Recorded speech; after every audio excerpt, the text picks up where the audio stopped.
Hello students, welcome to Physics Desire. Today we are come up with the one shot video of dual nature of radiation and matter. Right? इस एक पूरी video में ही हम पूरा chapter खत्म करेंगे और this video is going to be very useful for exam point of view. So पहले जाते हैं टॉपिक पर dual nature of radiation and matter. Actually ये चैप्टर कहता क्या है? This is all about the confusions जो कन्फ्यूजन्स क्रिएट हो रही हैं कि whether the light is of wave नेचर और ऑफ पार्टिकल नेचर, किस नेचर की है ये कौन डिसाइड करेगा? वो ड्यूअल नेचर चैप्टर डिसाइड करेगा. राइट?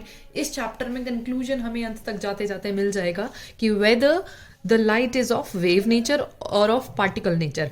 ओके, सो पहले थोड़ा सा बेसिक पर पहुंचते हैं. हम देखते हैं कि वेव नेचर अब तक माना जा रहा था. हम ईएम वेव्स पढ़ते हैं, वेव ऑप्टिक्स पढ़ते हैं. राइट? वहां पे हम मान के चल रहे थे कि the light having the wave nature.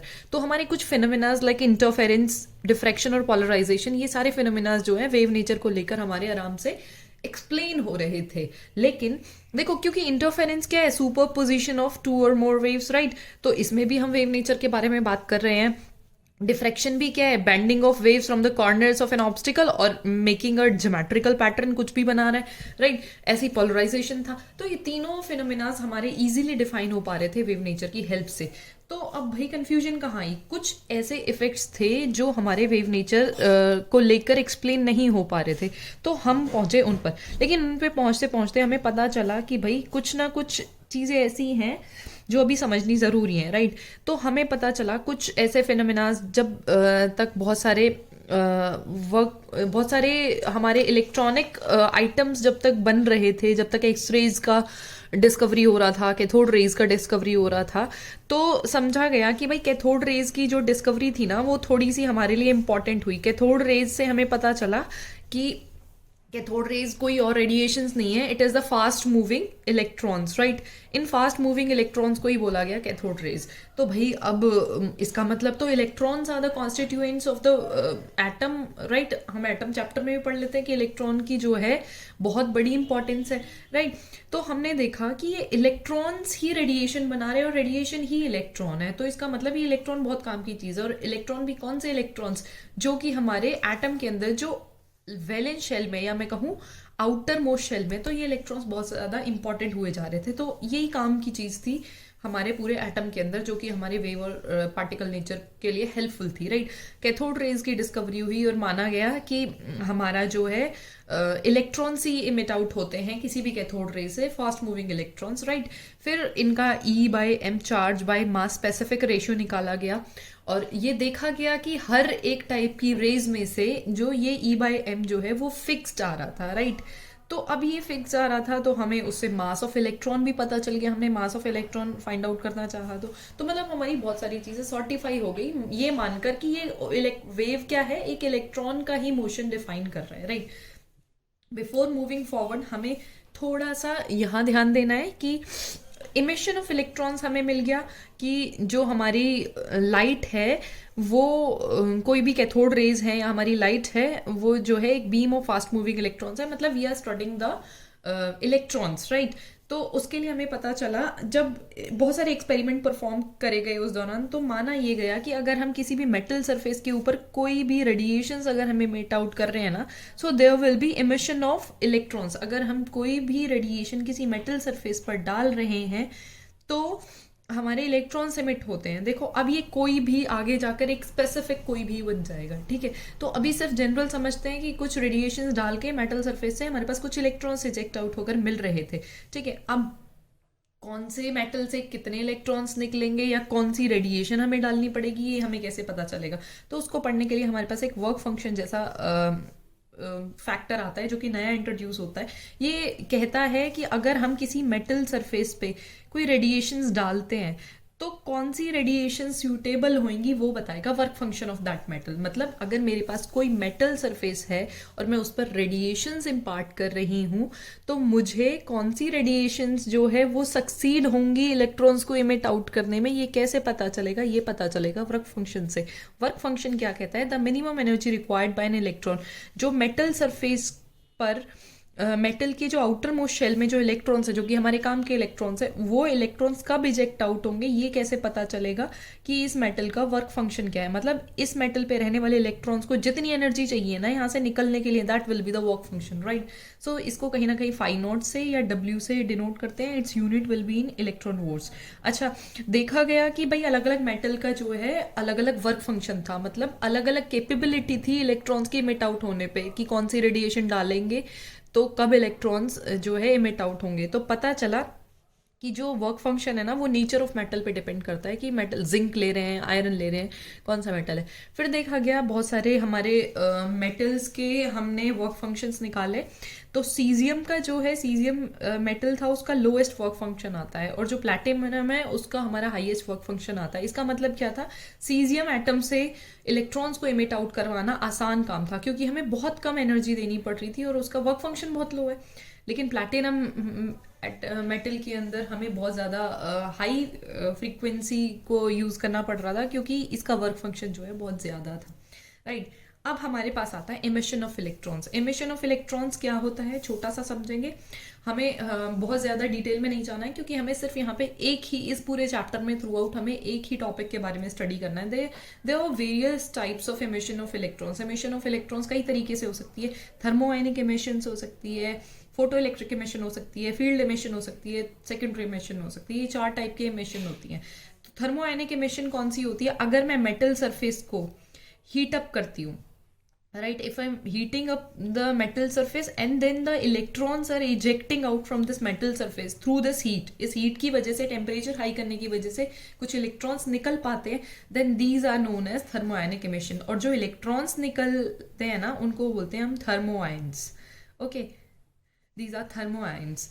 Next will be a photo electric emission. Photo electric emission के बारे में हम पूरे चैप्टर में डिटेल में समझेंगे। अभी कहानी सिर्फ इतनी समझ लीजिए कि अगर मैं किसी मेटल सरफेस पे कोई सुइटेबल फ्रीक्वेंसी की रेडिएशंस फॉल करवाती हूँ तो कुछ इलेक्ट्रॉन्स इसमें से इजेक्ट आउट होंगे by gaining some kinetic energy. अगर देखो लाइट इसमें लेकर चलिए है, photo means we are taking the light. Light अगर हम इस पे स्ट्राइक करवाएंगे तो कुछ इलेक्ट्रॉन्स इजेक्ट आउट होंगे और इजेक्टेड इलेक्ट्रॉन्स को ही हम फोटो इलेक्ट्रॉन्स बोलते हैं। जैसे हम यहाँ थर्मोआइंस बोलते हैं, यहाँ पे फोटो इलेक्ट्रॉन्स या फोटोन्स भी बोलते हैं, ठीक है। ये हम डिटेल में पढ़ेंगे क्वांटम थ्योरी में। सो फोटोन्स इजेक्ट आउट होते हैं, this phenomena is known as photo electric effect. लेकिन ये कंडीशन पे होता है, हमें एक थ्रेशोल्ड वैल्यू चाहिए होती है, थ्रेशोल्ड फ्रीक्वेंसी चाहिए होती है, वो हम डिटेल में पढ़ेंगे। फील्ड एमिशन क्या है, if we are applying some electric field to the metal surface and electrons will be ejected out from the metal surface, then this is known as the field emission। हमें कुछ field देनी पड़ेगी, right, कुछ electric field की presence में अगर हम emit out करवाते हैं कुछ इलेक्ट्रॉन्स को। सेकेंडरी एमिशन क्या होती है, सेकेंडरी एमिशन होती है अगर हम फास्ट मूविंग इलेक्ट्रॉन्स को किसी सरफेस पर स्ट्राइक करवाएं, fast beam of electrons. Okay, अगर हम फास्ट बीम ऑफ इलेक्ट्रॉन्स को स्ट्राइक करवाते हैं then electrons will be ejected out. कुछ सेकेंडरी, ये इलेक्ट्रॉन्स नहीं, इन इलेक्ट्रॉन्स की एनर्जी अगर ट्रांसफर होगी इस मेटल के इलेक्ट्रॉन्स को और वो इलेक्ट्रॉन्स इजेक्ट आउट होंगे, मतलब सेकेंडरी इलेक्ट्रॉन्स इजेक्ट आउट होंगे। कुछ प्राइमरी इलेक्ट्रॉन्स की फास्ट मूविंग बीम देंगे तो इस मेटल सरफेस की जो इलेक्ट्रॉन्स होंगे उनको हम सेकेंडरी बोल रहे हैं, and then these secondary electrons emit out from the surface of metal and this is known as secondary emission of electron। So this is all about the emissions। Now we are moving towards our next theory। Actually अब बात हो रही थी कि हमारा phenomena है क्या, photo electric emission. Photo electric emission अभी हमारा टोटली डिफाइन नहीं हुआ था, तो कुछ अटेम्प्ट्स दिए गए भाई। पहले थे हेनरिच हर्ट्ज, इन्होंने 1887 में एक्सपेरिमेंट परफॉर्म किया। इन्होंने कहा कि भाई हम एक एमिटर प्लेट लेंगे, उस एमिटर प्लेट पे हम कुछ अल्ट्रा वायलेट लाइट इन्होंने फॉल करवाई, and ultra violet light fall करवाने के बाद पता चला कि इससे जो कुछ पार्टिकल्स अगर इजेक्ट आउट हो रहे होंगे उनकी वजह से ना कुछ करंट इंड्यूस हो रहा था, या मैं कहूँ डिटेक्टर ने ना कुछ हाई वोल्टेज स्पार्क जो है वो नोटिस किया था। तो ये हाई वोल्टेज स्पार्क क्या था, इस चीज को हेनरिच जो है थोड़ा सा और एनहेंस्ड वे में बताना चाह रहे थे, लेकिन काम चल ही रहा था क्योंकि उसी दौरान हेलॉक्स एंड लेनार्ड्स ने भी अपना काम कर ही रहे थे। 1886 से 1902 तक इनका एक्सपेरिमेंट चला, राइट। इन्होंने 1887 में ही हर्ट्ज काम कर रहे थे और उसी दौरान जो है लेनार्ड्स एंड हॉलवॉक्स काम कर रहे थे।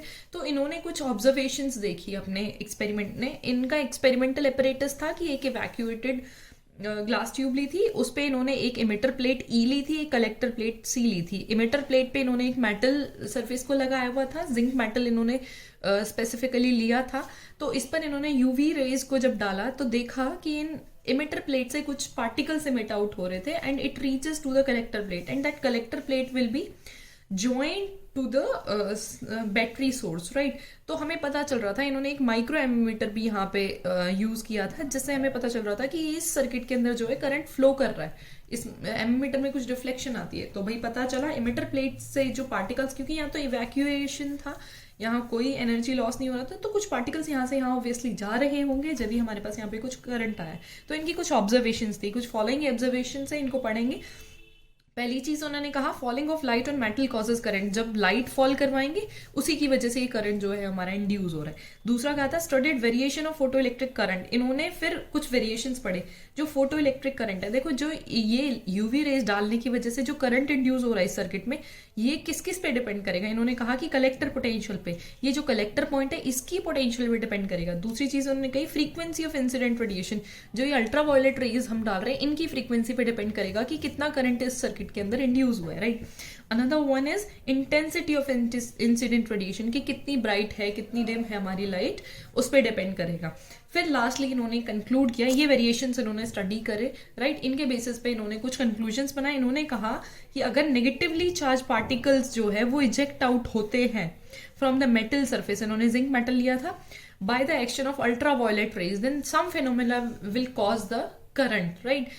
जब हम अल्ट्रा वायलेट रेज को इमिटर प्लेट पे डालेंगे तो कुछ इलेक्ट्रॉन्स इमिट आउट होंगे, जिसकी वजह से हमारे सर्किट में flow of electrons is your current, तो हमारे सर्किट में करंट फ्लो करेगा, राइट। सो इस इफेक्ट को आगे जाके कहा गया कि ये इफेक्ट कुछ नहीं है, फोटो इलेक्ट्रिक इफेक्ट ही है, राइट। उस पर पहुंचने से पहले हम इन सब के कंक्लूजन्स को पढ़ते हैं। हॉलबर्ग्स और लेनार्ड्स के जो ऑब्जर्वेशंस थे, इन्होंने कहा कि करंट और इंटेंसिटी का वेरिएशन देखेंगे। इन्होंने कहा कि अगर मैं फोटो करंट और इंटेंसिटी की बात करूं, सपोज हमारे पास है ये, अगर यहाँ से हम बहुत हाई इंटेंसिटी की बीम डालते हैं, लेकिन हमें फिक्स क्या करना होगा, we are taking the frequency of that beam will be fix. जो इंसिडेंट बीम है हमारी, उसकी फ्रीक्वेंसी हमें फिक्स लेनी पड़ेगी, और हमारा पोटेंशियल जो है कलेक्टर प्लेट पे वो भी फिक्स लेना पड़ेगा। मतलब we are fixing that potential, या इस पॉइंट का पोटेंशियल हम फिक्स करेंगे और जो फ्रीक्वेंसी है उसको फिक्स करेंगे। दो फैक्टर्स को फिक्स करने के बाद हम पढ़ेंगे कि जो इन इलेक्ट्रॉन से करंट इंड्यूस हो रहा है वो कैसे इंटेंसिटी पर डिपेंड कर रहा है। हमने देखा कि जो इंटेंसिटी होती है ना भाई, हमारी इंटेंसिटी डिपेंड करती है number of photo electrons emitted पर सेकेंड। एक सेकेंड में कितने नंबर ऑफ इलेक्ट्रॉन्स जो है वो फोटो इलेक्ट्रॉन्स जो है वो इमिट आउट होते हैं। तो जितने ज्यादा number of electrons emit out होंगे पर सेकेंड, उतना ज्यादा करंट होगा कि नहीं होगा, क्योंकि flow of electrons is your current, right.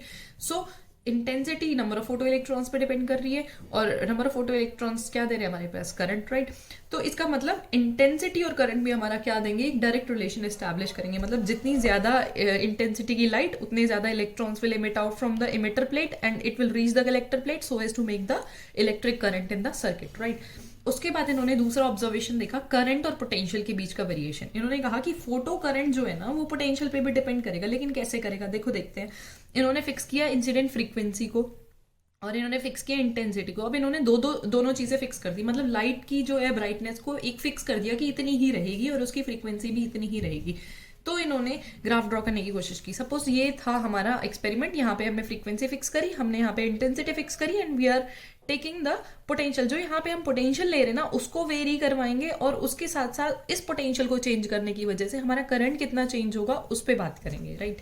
तो इन्होंने पहला काम किया इन्होंने कहा कि हम एमिटर प्लेट जिसपे कि हमारे मेटल सरफेस लगा हुआ है उस पर एक फिक्स फ्रीक्वेंसी की लाइट डाल रहे हैं, फिक्स इंटेंसिटी की लाइट डाल रहे हैं, और कलेक्टर प्लेट को हमने कहा कि make it a positively charge. इसको हमने पॉजिटिवली चार्ज किया with respect to that emitter plate, मतलब ये हाईली पॉजिटिव है इसके रिस्पेक्ट में। जब ये पॉजिटिव होगी तो तुमने कहा कि इलेक्ट्रॉन जो भी हम रेडिएशन फॉल करवा रहे हैं मेटल सरफेस पे, वो इसमें से इलेक्ट्रॉन्स को इजेक्ट आउट करेगी। अब electrons are the negatively charge species, तो वो अट्रैक्ट करेंगे इस पॉजिटिव प्लेट को, मतलब more and more electrons will reach this collector plate due to the attractive force, right.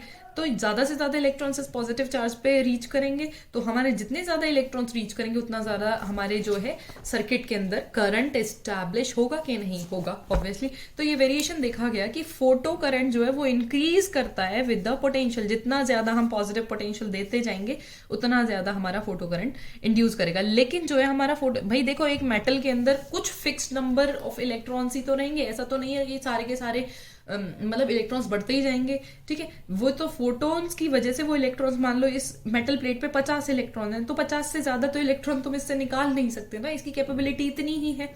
एक क्लास में अगर मेरे 10 स्टूडेंट्स हैं तो मैं 10 स्टूडेंट्स को ही तो पढ़ा सकती हूँ, मैं ये थोड़ी है कि मैं लेक्चर देती जाऊँ और खाली बेंचेस को पढ़ाती रहूँ, ऑब्वियसली नॉट। तो इसका मतलब क्या है कि जितना इसमें कैपेबिलिटी होगी उतना इलेक्ट्रॉन से इजेक्ट आउट करेगा। तो मतलब बहुत ज्यादा जब हम यहाँ पे एक फिक्स फ्रीक्वेंसी की लाइट डालेंगे तो सारे जो है इलेक्ट्रॉन्स यहाँ पे आ जाएंगे, तो एक सैचुरेशन लेवल आ जाएगा। उसके बाद जो है ना, चाहे हम कितनी भी पोटेंशियल बढ़ाते रहें, तुम्हारे बहुत ज्यादा इलेक्ट्रॉन्स यहाँ रीच आउट नहीं करेंगे, करंट जो है हमारा एक कांस्टेंट हो जाएगा, सैचुरेट हो जाएगा। इसी को ही बोलते हैं हम saturation current. So that current will be the saturation, fixing of current with the potential is saturation current. Okay, ये तो था यहाँ से यहाँ तक का ग्राफ। अब बात करते हैं जब हम इस कलेक्टर प्लेट को क्या देते हैं, अपना नेगेटिव चार्ज। हमने इस कलेक्टर प्लेट को नेगेटिवली चार्ज कर दिया with respect to that emitter plate. अब देखो भाई, इलेक्ट्रॉन्स जो इजेक्ट आउट होंगे बाय फॉलिंग द रेडिएशन, वो भी नेगेटिवली चार्ज है, इलेक्ट्रॉन्स भी, और हमारी कलेक्टर प्लेट भी नेगेटिवली चार्ज है। तो ये प्लेट क्या करेगी, इन इलेक्ट्रॉन्स को रिपेल करेगी। लेकिन क्या होगा, फिर भी इस अल्ट्रावायलेट रेज की वजह से ना कुछ हाईली एनर्जेटिक इलेक्ट्रॉन्स तो इस कलेक्टर प्लेट पे पहुंच जाएंगे, लेकिन सारे इलेक्ट्रॉन्स नहीं पहुंच पाएंगे। तो हमारा धीरे धीरे धीरे धीरे जैसे नेगेटिवली चार्ज हम करेंगे, धीरे धीरे धीरे धीरे करंट जो है रिड्यूस होने लग जाएगा, क्योंकि अब ये कलेक्टर प्लेट क्या कर रही है, रिपेल करना शुरू कर रही है ना, ये इलेक्ट्रॉन्स को आने ही नहीं दे रही, तो फ्लो ऑफ इलेक्ट्रॉन्स तो इधर होगा ही नहीं, तो करंट भी हमारे सर्किट में इंड्यूस नहीं होगा। दैट मीन्स हमारा करंट जो है वो रिड्यूस होता जाएगा। अब ये रिड्यूस इतना होगा कि it takes some fixed value of the potential, और वो क्या होगी, नेगेटिव पोटेंशियल। मतलब एक पॉइंट के बाद ये करंट जीरो हो जाएगा। अब जीरो करंट होने के बाद तो कोई काम का नहीं रहा हमारा सर्किट, राइट। तो हमारी एक पर्टिकुलर पोटेंशियल पे ये करंट विल बी जीरो, जब बिल्कुल सारे ही कितने भी एनर्जेटिक इलेक्ट्रॉन्स हो, मतलब पहले तो रिपेल करना शुरू किया, जब ये मान लो -5 वोल्ट हुई, फिर -7 वोल्ट तक भी रिपेल किया, लेकिन -10 वोल्ट तक जाते जाते ना इन्होंने कहा कि भाई अब नो मोर इलेक्ट्रॉन्स, चाहे कितना भी एनर्जेटिक इलेक्ट्रॉन हो वो इस कलेक्टर प्लेट को रीच नहीं कर पाएगा, तो सारे इलेक्ट्रॉन्स जो है बैक फोर्स जाएंगे। तो that potential will be your known as stopping potential या कट ऑफ पोटेंशियल अब इसको बोलते हैं, जिसके आगे करंट जो है जीरो हो जाएगा। इस stopping potential, that V naught is your stopping potential, या दूसरा नाम इसका मैं कहूंगी कट ऑफ पोटेंशियल। इस पोटेंशियल के आगे हमारा कोई भी करंट जो है वो फ्लो नहीं करेगा हमारे सर्किट में। ओके, नाउ हमने देखा कि भाई जो ये इलेक्ट्रॉन्स इजेक्ट आउट हो रहे थे, ये कुछ काइनेटिक एनर्जी लेकर ही इजेक्ट आउट हो रहे थे। तो हम कहेंगे जब इनकी मैक्सिमम काइनेटिक एनर्जी वाले इलेक्ट्रॉन्स भी, बहुत ज्यादा काइनेटिक एनर्जी वाले इलेक्ट्रॉन्स भी इस नेगेटिवली चार्ज कलेक्टर प्लेट से रिपेल हो जाएं, तो उस टाइम पे हमारा स्टॉपिंग पोटेंशियल इंड्यूस होगा। तो हमने कहा कि हमारी काइनेटिक एनर्जी तो मैक्सिमम है भाई उन इलेक्ट्रॉन्स की, और उनके लिए हम उसको क्या कितना प्रोवाइड करवाएंगे, stopping potential to stop this maximum kinetic energy वाले इलेक्ट्रॉन्स। ये इन इलेक्ट्रॉन्स की जो मैक्सिमम काइनेटिक एनर्जी है उसको सिर्फ यही पोटेंशियल जो है रोक सकता है। So that will be is equal to EV0, ये एक तरह से काइनेटिक एनर्जी और वर्क डन का फॉर्मूला है, right. So equating the kinetic energy and that stopping potential value EV0 is equal to half mv²। तो यहाँ से हम देख सकते हैं हमारा स्टॉपिंग पोटेंशियल जो है काइनेटिक एनर्जी पे डिपेंड करता है।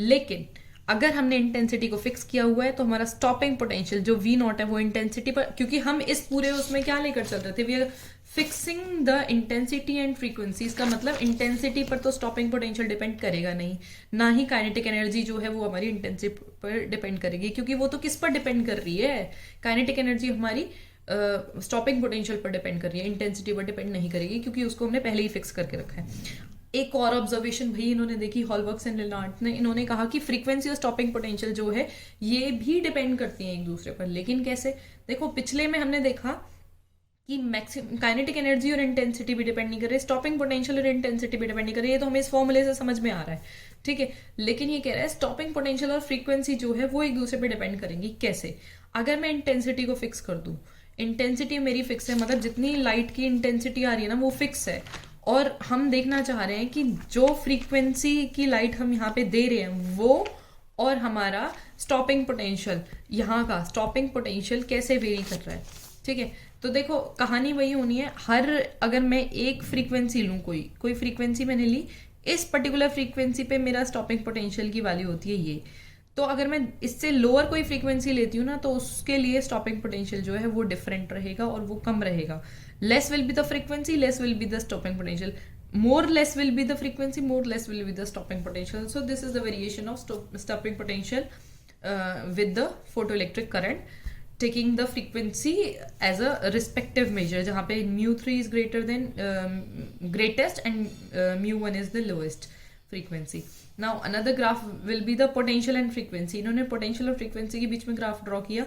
इन्होंने कहा जो हमारा stopping potential है वो frequency पर डिपेंड करता है। अभी देखा stopping potential जो है हमारा फ्रीक्वेंसी पर डिपेंड कर रहा है। स्टॉपिंग पोटेंशियल, ये स्टॉपिंग पोटेंशियल म्यू1 के लिए, ये म्यू2 के लिए है, ये म्यू3 के लिए, ठीक है। तो डिपेंडेंसी तो आ रही है। तो भाई कैसे आ रही है, हमने कहा आगे जाके हम एक फॉर्मूला स्टडी करने वाले हैं, उसके बाद अगर हम इस ग्राफ को समझेंगे तो इट विल बी बेटर।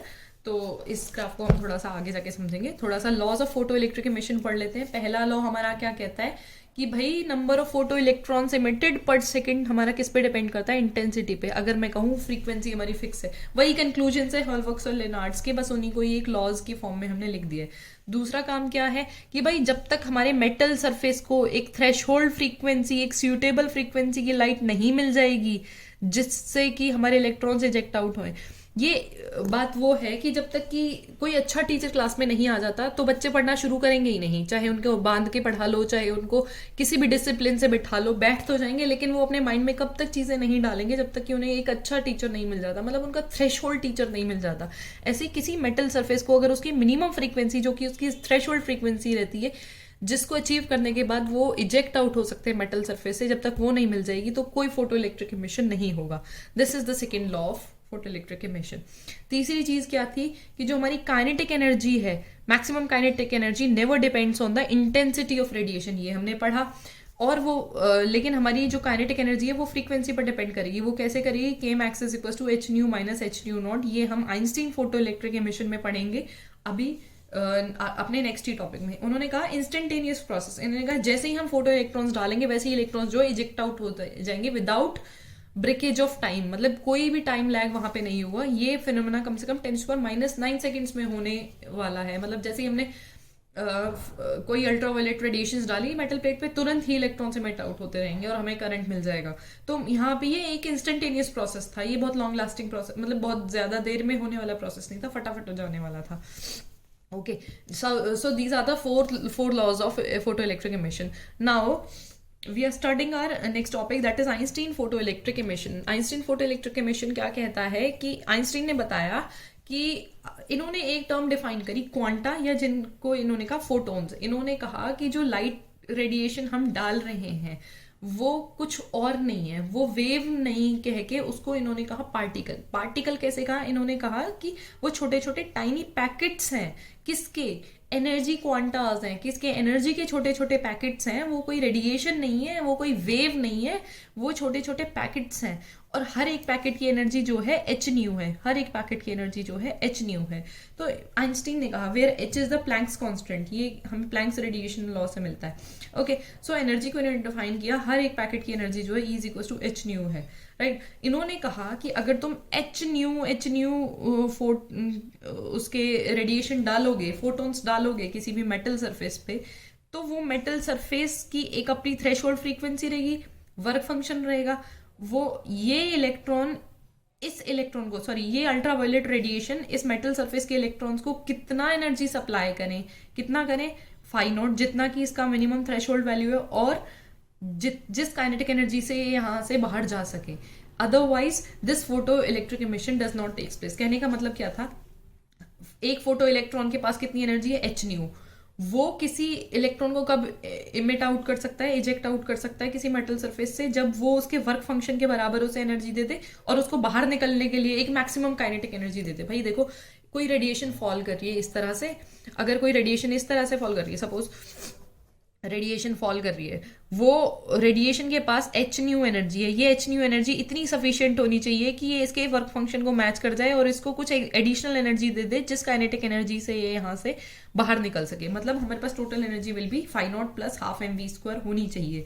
सो यहाँ से अगर मैं इसको हाफ एम वी स्क्वायर को मैक्सिमम काइनेटिक एनर्जी लिख सकती हूँ, so this will be maximum kinetic energy, ये वाला फैक्टर इधर चला जाएगा, so it becomes H nu minus phi naught, where phi naught is the work function, okay, जिस पर ये फोटो इलेक्ट्रिक एमिशन वर्क करना शुरू करेगा, that's why it is known as work function. अब इसके बाद बात करते हैं हम वर्क फंक्शन में। इस वर्क फंक्शन में अगर हम बात करें तो देखो K max is equal to H nu minus work function को हम क्या लिख सकते हैं, H nu naught, that is the threshold frequency and H is the Planck's constant, so H nu minus H nu naught, we have value H बाहर ले लेंगे, nu minus nu naught, so we have this value. अब इसमें भी हम दो तरीके से पढ़ सकते हैं, देखो काइनेटिक एनर्जी जो H nu minus nu naught ये फैक्टर है। अब हो सकता है दैट जो भी हमारी इंसिडेंट फ्रीक्वेंसी है where nu is our incident frequency, nu हमारी इंसिडेंट फ्रीक्वेंसी है और न्यू नॉट है हमारी थ्रेशोल्ड फ्रीक्वेंसी, जो कि किसी भी मेटल को रिक्वायर्ड है इलेक्ट्रॉन्स को इजेक्ट आउट करने के लिए, ठीक है। हम कह रहे हैं कि हमारी जो इंसिडेंट फ्रीक्वेंसी है वो कम है थ्रेशोल्ड फ्रीक्वेंसी से, incident frequency will be less than threshold frequency, so this factor will become negative, ये फैक्टर नेगेटिव, तो हमारी kinetic energy negative, kinetic energy negative हो नहीं सकती, अगर काइनेटिक एनर्जी नेगेटिव हो जाएगी तो फिनोमेना आगे ही नहीं बढ़ेगा, मतलब कोई फोटो इलेक्ट्रिक एमिशन इस केस में नहीं होगा, तो हमारी इंसिडेंट फ्रीक्वेंसी को ज्यादा होना चाहिए उसकी थ्रेशोल्ड वैल्यू से, जो इंसिडेंट फ्रीक्वेंसी है वो ज्यादा होनी चाहिए इस मेटल की थ्रेशोल्ड वैल्यू से, राइट, ओके। अगर मैं कहूँ अगर हमारी फ्रीक्वेंसी ज्यादा है थ्रेशोल्ड वैल्यू से तो हमारा आराम से काइनेटिक एनर्जी की वैल्यू पॉजिटिव आ जाएगी ना, मतलब काइनेटिक एनर्जी एक तरह से फ्रीक्वेंसी पे डिपेंड कर जाएगी, नहीं कर जाएगी, जब डिपेंडेंसी आ गई। और तुम्हें पता है काइनेटिक एनर्जी अगर फ्रीक्वेंसी पे डिपेंड कर रही है और हम इंटेंसिटी को इंक्रीज करते हैं तो हमारे number of photo electrons increase होते हैं या नहीं। हमने अभी पहले पढ़ा था कि जब जब हम इंटेंसिटी इंक्रीज करेंगे तो हमारे number of photo electrons emit करेंगे, ये था हमारा first law of photo electric emission. जैसे ही हमारे फोटो इलेक्ट्रॉन से मिट आउट हुए तो हमने कहा कि हमारे जो है फोटो इलेक्ट्रिक एमिशन होने लगेगा, लेकिन एनर्जी जो है हमारे हर एक फोटोन की जो है वो सेम होनी चाहिए, जो कि हमारे आइंस्टीन कहते हैं, और वो कितनी होनी चाहिए, एच न्यू, जो कि एक क्वांटा ऑफ पैकेट को डिफाइन कर रहा है, is equal to H nu. So इन्होंने हमारा फोटो इलेक्ट्रिक एमिशन के लॉज को भी जो है वेरीफाई कर दिया, और इन्होंने कहा कि फोटो इलेक्ट्रिक एमिशन ये हमारा, इन्होंने सेकंड लॉ डिफाइन कर दिया, फर्स्ट लॉ डिफाइन कर दिया, थ्रेशोल्ड वैल्यू को इन्होंने बता दिया, तो इन्होंने सेकंड लॉ भी डिफाइन कर दिया। थर्ड लॉ क्या था हमारा कि it will be kinetic energies depends on frequency, तो इन्होंने उस लॉ को भी, काइनेटिक एनर्जी को फ्रीक्वेंसी पे डिपेंडेंस दिखा दी, उस लॉ को भी इन्होंने डिफाइन कर दिया। अगला क्या था कि ये एक इंस्टेंटेनियस प्रोसेस है, तो देखो फोटो एमिशन में क्या हो रहा है, एक तरह से इलास्टिक कोलिजन हो रहा है, किस पे, इनकमिंग अल्ट्रावायलेट रेज में और मेटल सरफेस पे रहने वाले इलेक्ट्रॉन्स में, तो इनमें एक इलास्टिक कोलिजन हो रहा है, मतलब एनर्जी कंजर्व रहेगी, इसका मतलब एनर्जी जो ट्रांसफर है वो फटाफट से हो जाएगी विदाउट एनी टाइम लैग, जब इनमें कोई समय का कोई लैग ही नहीं होगा, मतलब टाइम कोई कहीं भी वेस्ट ही नहीं होगा, फटाफट से कोलाइड करके तुरंत ही हमें इलेक्ट्रॉन से इजेक्ट आउट होकर मिल जा रहे हैं with kinetic energy, maximum kinetic energy, तो इनमें कोई भी टाइम लैग नहीं होगा, that means it is an instantaneous process. तो चारों के चार लॉ जो थे हमारे आइंस्टीन ने जो है वेरीफाई भी कर दिए थे, और इन्होंने कहा था क्वांटा कुछ नहीं है, पैकेट्स ऑफ एनर्जी है, जिसकी वजह से ही हमें पता चलता है हर एक पैकेट है अलग अलग है, सबकी अलग अलग एच न्यू एनर्जी है, अगर ये पैकेट्स में, that means it behaves as particle, right, अब से ये पार्टिकल की तरह बिहेव करने लगे, इसका मतलब ये एक कोई वेव करेक्टर नहीं है। तो फोटो इलेक्ट्रिक एमिशन के लिए हमें स्टडी करना पड़ता है पार्टिकल नेचर, एक डेरिवेशन करेंगे जिसमें हम थोड़ा रिलेशनशिप्स को डिफाइन करेंगे। देखो काइनेटिक मैक्सिमम को हमने पढ़ा था H nu minus work function, okay, तो हमारे पास kinetic energy E V naught stopping potential वाली वैल्यू के इक्वल होती है, H nu minus phi naught की वैल्यू एच न्यू नॉट, यहाँ से एच कॉमन ले लेंगे। अब तो हमारे पास nu is equal to C over lambda होता है या नहीं होता, frequency is equal to speed of light over wavelength, तो C over lambda, new not के लिए लिखेंगे सी ओवर लैम्डा नॉट, ये भी क्या हो जाएगा थ्रेशोल्ड वेवलेंथ, तो एच सी अगर इसमें से कॉमन लेते हैं तो बचता क्या है, one over lambda minus one over lambda naught. So यहाँ पे हम क्या कह सकते हैं, अगर हम ग्राफ ड्रॉ करें और इसको हम y is equal to M X plus C से अगर हम डिफाइन करें, हमारे पास सपोज ये इक्वेशन है y is equal to M X plus C, तो हम देखेंगे इसको M X plus C, so ये तो हो गया हमारा क्या, इंटरसेप्ट हो गया, नहीं हो गया। अगर हम ग्राफ प्लॉट करें V naught E V naught, इस वी नॉट के बीच में और इस फाई नॉट के बीच, फ्रीक्वेंसी के बीच में, वी नॉट के बीच में और फ्रीक्वेंसी के बीच में, दैट मीन्स एक्स एक्सिस पे फ्रीक्वेंसी, वाई एक्सिस पे वी नॉट, एक्स एक्सिस पे अगर हम फ्रीक्वेंसी रख लें और वाई एक्सिस पे स्टॉपिंग पोटेंशियल को रख लें तो हमारे पास ग्राफ कुछ इस तरीके से आएगा, इतना ग्राफ आएगा। पीछे अगर हम इसको बैक ड्रॉ करते हैं तो हमारे पास एक नेगेटिव वैल्यू आती है। अब ये नेगेटिव वैल्यू क्या है आप देखेंगे, E V naught is equal to H nu minus phi naught. अगर यहाँ से V naught is equal to H nu by E minus phi naught by E. Compare this Y is equal to M X plus C, where C is the intercept. So intercept की value क्या है, minus phi naught by E. So this value will be your intercept. ये हमारी value दे रहा है intercept की। तो ओ ए की वैल्यू क्या हो गई हमारे पास, माइनस फाई नॉट ओवर ई। अगर मैं फाई नॉट की वैल्यू निकालना चाहूँ तो ई इंटू ओ ए। ये ग्राफिकल कुछ क्वेश्चंस आते हैं उसमें ये इंपॉर्टेंट है। अगर मैं इसको मानूं कि ये थीटा एंगल बना रहा है विद द एक्स एक्सिस, तो टेन थीटा क्या हो जाएगा, D Y by D X. That mean Y axis का क्या है, change in stopping potential, X axis पे क्या है, चेंज इन फ्रीक्वेंसी। तो delta V over delta nu हो गया। और हम देखेंगे कि delta V over delta nu कैसे हमारा इक्वल होगा। सपोज ये रहा, E V naught is equal to H nu minus H nu naught होता है। यहाँ से V naught is equal to H over E, divide किया ई से, तो न्यू माइनस न्यू नॉट। तो हम यहाँ देखेंगे इसके नीचे अगर हम इसको ले आए तो V naught over nu minus nu naught और एच ओवर ई इधर ही रहा। तो ये एक तरह स्टॉपिंग पोटेंशियल, ये चेंज इन फ्रीक्वेंसी। तो ये delta V over delta nu आ गया, तो ये किसके इक्वल है, एच ओवर ई। तो हम डायरेक्ट एच ओवर ई से भी इसका स्लोप निकाल सकते हैं।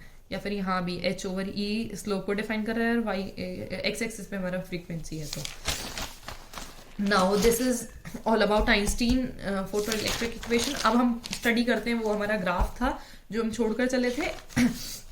तो देखो ये कहता है पोटेंशियल और फ्रीक्वेंसी के बीच में। अभी ये मैंने देखा V naught is equal to H nu over E minus phi naught over E. So अगर हम अलग मेटल सर्फेसेस के लिए डिफाइन करेंगे तो हर एक मेटल की अपनी एक थ्रेशोल्ड फ्रीक्वेंसी रहेगी, राइट। सब मेटल्स की एक जैसी थ्रेशोल्ड एक जैसी थ्रेशोल्ड फ्रीक्वेंसी नहीं होती। जिंक की अलग होगी या आयरन की अलग होगी, हर मेटल की अपनी होगी। जैसे हम सीजियम और प्लैटिनम के बारे में बात कर रहे थे, तो इसकी न्यू नॉट 1 है, इसकी न्यू नॉट 2 है मेटल बी के लिए।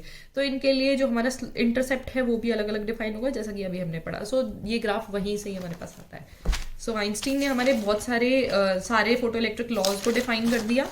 Now move to the very छोटा सा टॉपिक, फोटो इलेक्ट्रिक सेल और फोटो ट्यूब। बहुत ज्यादा इंपॉर्टेंट तो नहीं है वैसे एग्जाम पॉइंट ऑफ व्यू से, बट फिर भी अगर कुछ कह नहीं सकते भाई क्या एग्जाम में आता है, तो पहले तो पढ़ेंगे फोटो इलेक्ट्रिक सेल होता क्या है। Photo means light, electric means some electricity. मतलब जब लाइट एनर्जी कन्वर्ट हो जाए इलेक्ट्रिकल एनर्जी में, that cell will be known as photo electric cell. So principle क्या था इसका, अब क्योंकि फोटो इलेक्ट्रिक एमिशन पढ़ रहे हैं, so it is based on the principle of photo electric emission. Okay, construction क्या थी, देखो हम एक इवैक्यूएटेड ग्लास लेंगे जिसके अंदर हम एक semi cylindrical photo sensitive metal plate लेंगे जिसके ऊपर हम अल्ट्रावायलेट रेज को अपनी स्ट्राइक करवाएंगे, राइट। एक हम एनोड लेंगे ए, ये कैथोड की तरह काम करेगा, ये एक एनोड की तरह काम करेगा, जिससे इलेक्ट्रॉन्स जो है इसके ऊपर जाते जाएंगे। और ये एनोड को हमने एक बैटरी से along with the load resistance और एक माइक्रो एमीटर से कनेक्ट करके बैटरी के साथ कनेक्ट किया है, राइट। तो एनोड एक्ट एज, इसको हम पोटेंशियल देंगे, यहाँ से कुछ पॉजिटिव पोटेंशियल देंगे तो इलेक्ट्रॉन्स जो है इस पे स्ट्राइक करना शुरू कर जाएंगे। जैसे ही हम अल्ट्रावायलेट रेज इसके ऊपर स्ट्राइक करवाते हैं तो हमारा जो है करंट जनरेट हो जाएगा सर्किट में।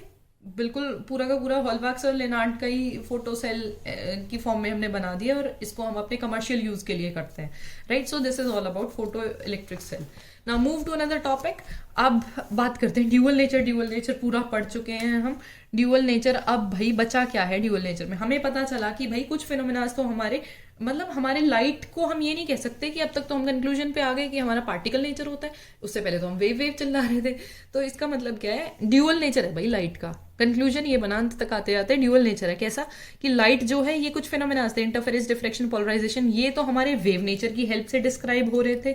और कुछ फिनोमेनास जैसे कि फोटो इलेक्ट्रिक इफेक्ट अभी देखा, और कॉम्पटन इफेक्ट आप पढ़ेंगे हायर क्लासेस में, इस बार तो सिलेबस में नहीं है।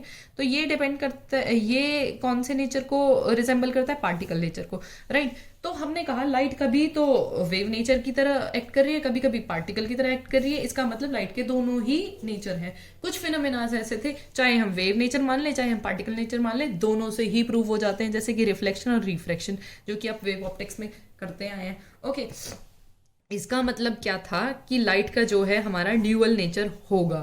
ओके, सो पर्टिकुलर, लेकिन कुछ फेनोमेनास वेव से हो रहे थे, कुछ फेनोमेनास जो है पार्टिकल से हो रहे थे। इसका मतलब पर्टिकुलर एक्सपेरिमेंट जो है पर्टिकुलर नेचर पे डिपेंड करेगा कि जैसे ये कुछ एक्सपेरिमेंट्स थे, ये वेव नेचर को रिजेंबल करेंगे, कुछ एक्सपेरिमेंट है ये पार्टिकल नेचर को रिजेंबल करेंगे, तो हमें देखना पड़ेगा कौन सा फेनोमेना किस पे डिपेंड कर रहा है, राइट। उसके बाद आए भाई de Broglie dualistic hypothesis. De Broglie थे जिन्होंने कहा इस ड्यूअल नेचर को, जो कहानी हमारी थ्योरेटिकल वेज में चल रही थी, इसको इन्होंने जो है मैथमेटिकल इंटरप्रिटेशन में डिफाइन कर दिया कि ड्यूअल नेचर होता कैसे लाइट का। सारी इक्वेशंस जो है मूल तोड़ के इन्होंने एक पूरा कंक्लूजन दे दिया, मैथमेटिकल कंक्लूजन, और ये बहुत बड़ी क्रांति थी हमारी फिजिक्स में, राइट। इन्होंने पहली बात तो मैटर वेव्स डिफाइन की। इन्होंने मैटर वेव्स को कहा कि जो भी मूविंग पार्टिकल्स हैं उनके साथ जो है ना कुछ वेव्स एसोसिएटेड होंगी, दैट मीन्स उनकी कुछ वेवलेंथ होगी, इसीलिए इनको क्या बोलेंगे हम कि उनकी कुछ वेवलेंथ होगी। तो उस वेवलेंथ को इन्होंने डिफाइन किया lambda is equal to H over m v. अब ये तो पार्टिकल नेचर को बता रहा है, एच इज प्लैंक्स कांस्टेंट जो कि एच न्यू में आता है, और ये तुम्हारा वेव को डिफाइन कर रहा है। So there is a wave particle nature, right. Now come to the derivation point. इन्होंने कहा कि E is equal to H nu, हमारे पास ये रिलेशन होता है, प्लैंक्स क्वांटम थ्योरी से आता है। आइंस्टीन मास एनर्जी रिलेशन कहता है E is equal to M C square. If we are equating these two terms, मतलब we are resembling the wave and particle nature, तो H nu is equal to M C square हो जाएगा। M की value निकालेंगे तो H nu by C square हो जाएगा। Now अगर मैं कहूँ मोमेंटम ऑफ फोटोन, मोमेंटम क्या होता है, linear momentum, mass into velocity. अब हम फोटोन को लेकर चल रहे हैं तो फोटोन के लिए वेलोसिटी हम वेलोसिटी ऑफ लाइट लेकर चलेंगे, जो कि होती है 3 × 10⁸ metre per second. So momentum will be, mass की वैल्यू अभी हमने डिफाइन करी है क्या, H nu over C square, ये वैल्यू यहाँ पे पुट करेंगे, H nu over C square into velocity C, एक सी से एक सी कैंसिल, तो एच न्यू ओवर सी हो गया। अब हमारे पास फ्रीक्वेंसी होता है, 9th स्टैंडर्ड में पढ़ते हैं, सी ओवर लैम्डा होता है, तो न्यू की वैल्यू यहाँ पे एच ओवर सी, तो एज इट इज न्यू की value C over lambda, C से C cancel, we have H over lambda. P is equal to H over lambda, या हम लैम्डा की वैल्यू निकालें तो एच ओवर पी, पी को क्या लिख सकते हैं, m v. So lambda is nothing but h over m v. ये था एक क्रांतिकारी फॉर्मूला जो कि हमें वेव और पार्टिकल नेचर दोनों को ही दिखाता है। This is the equation, okay. Now D Broglie wavelength of electron. अब बात करते हैं, हमने कहा था कि एक पर्टिकुलर काइनेटिक एनर्जी पे ही ना हमारा स्टॉपिंग पोटेंशियल जो है, एक पर्टिकुलर स्टॉपिंग पोटेंशियल होगी जिसपे हमारा मैक्सिमम काइनेटिक एनर्जी के इलेक्ट्रॉन्स भी वापस हो जाएंगे, राइट। तो इन्होंने कहा half M V square is equal to E V. तो gain in kinetic energy by the accelerated electrons is nothing but equal to the work done on electron, कितना काम किया गया है इलेक्ट्रॉन्स पे। और हमारे पास हम ये डी ब्रॉगली रिलेशन को लेंगे, lambda is equal to H over m v. तो यहाँ पे हम अगर इससे हम वेलोसिटी की वैल्यू निकालें तो हमारे पास वेलोसिटी की वैल्यू क्या आ जाएगी, E v by 2 over m. V की वैल्यू निकालेंगे, we are taking the root of whole term, तो ये वेलोसिटी की वैल्यू यहाँ पुट करेंगे, √2 E v over m. M है, रूट एम है, तो root m into root m, एक रूट एम कैंसिल हो जाएगा, so h over 2 m E v. इसको करके दिखाएंगे तो ऐसे होगा, एच ओवर, इस एम को लिख सकते हैं root m into root m, और ये टर्म है 2 ई वी ओवर एम। तो ये रूट एम, एक रूट एम से कैंसिल, तो ये एक रूट एम बचा, तो h over 2 m E v. So this is the relation. या तो ये इस फॉर्म में आएगा, या फिर इसकी अगर हम वैल्यूज पुट करेंगे, प्लैंक्स कांस्टेंट क्या होता है, 6.63 इंटू 10⁻34 जूल सेकेंड्स, ये लर्न करने वाली वैल्यूज है। Mass is mass of electron क्या होता है, 9.1 इंटू 10⁻31 kg। इलेक्ट्रॉन पे चार्ज कितना होता है, 1.6 इंटू 10⁻19 कूलम। सो वेवलेंथ हमारी फाइंड आउट कर लेंगे हम इस फॉर्मूले में, ये सारी वैल्यूज पुट करके। सो वैल्यूज पुट करेंगे, ये प्लैंक्स कांस्टेंट की value h over √2 m E v, v को एज इट इज वी रहने देंगे, बाकी हमारे पास ये वैल्यूज कैलकुलेट करके हमारे पास फॉर्मूला आता है lambda is equal to 12.27 angstrom over √v, where angstrom is nothing but 10⁻10 metres, right. So this is the de Broglie wavelength, जो कि क्या बता रही है, वेवलेंथ जो है वो इनवर्सली प्रोपोर्शनल है पोटेंशियल के, स्टॉपिंग पोटेंशियल के, right. So this is all about this chapter. Thank you, thanks for watching.